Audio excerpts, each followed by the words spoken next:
Hello, I hope you're enjoying celebrating Maths Week England.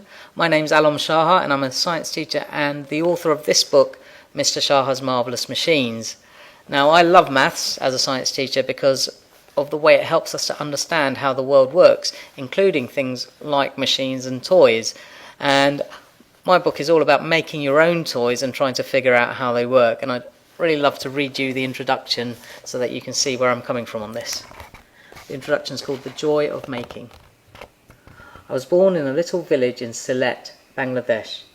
Back in 1973, there was no electricity or running water, but there were lots of wide open spaces to run around in, a massive pond to swim in, and no shortage of ways for a child like me to have fun.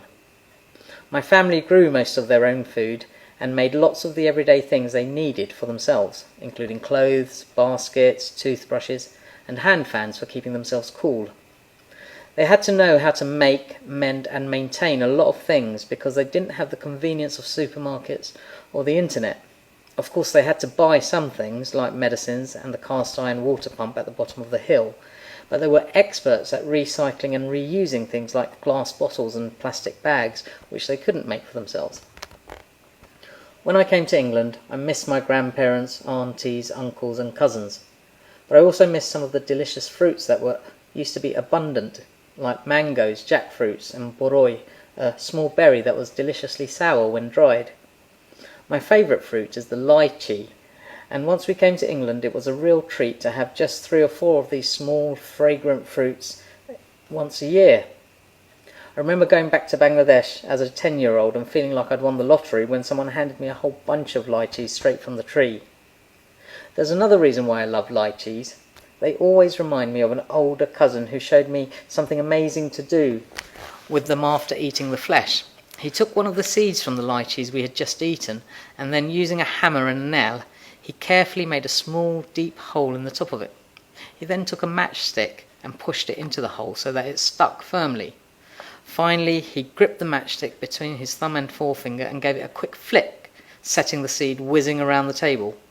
He had made a spinning top and shown me my first homemade toy. A spinning top is a fun and interesting thing to play with, but what I found really special was the way my cousin had taken an everyday object that was destined for the bin and transformed it into something delightful. Over the years, I've come across many other examples of simple toys that can be made from things you might find lying around the house. The joy to be had from such toys isn't just from playing with them, but from making them. It's tremendously satisfying and empowering to make your own rubber band powered boat or balancing bird instead of buying it from a shop.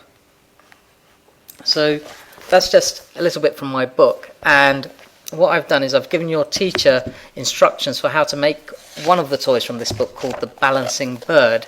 So hope you have lots of fun trying that out and enjoy the rest of Maths Week England.